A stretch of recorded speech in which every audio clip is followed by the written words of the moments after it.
Hello বন্ধুরা, কেমন আছো তোমরা? সবাই নিশ্চয়ই ভালো আছো। তো এই শীতকালের মরশুমে সত্যি কথা বলতে ঘুরতে যাব না এরকম তো হতে পারে না। আর শীত অবশ্য শেষের দিকে, এই ভিডিওটা আমার অনেক দিন আগের।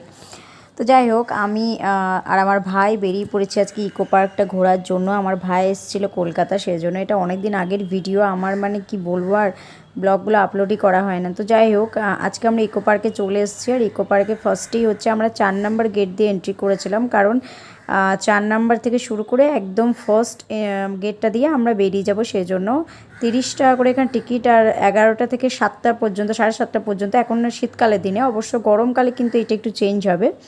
আর মানডেটা ক্লোজ রয়েছে, টিউসডে টু সানডে ছিল দেখলাম।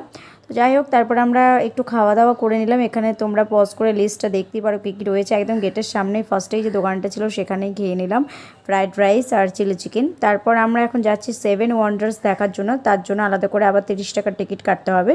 তবে 30-60 টাকাতে কিন্তু তোমরা পুরোটা দেখে নিতে পারো, যদি তোমরা বাকি কোনো রাইড না করো বা টয় ট্রেনে না চাপো সেগুলো। ওইগুলোর জন্য কিন্তু আলাদা।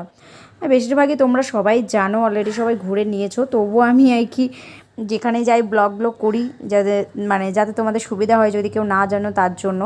তো যাই হোক, এখন দেখতেই পাচ্ছ রিলস টিলস বানাচ্ছি, ঘুরছি, সেগুলো করছি। আর 7 ওয়ান্ডার্স কী কী করলাম এটা আমার নেক্সট ব্লগে আসছে। পুরো ব্লগটা এখানে কভার করা সম্ভব না।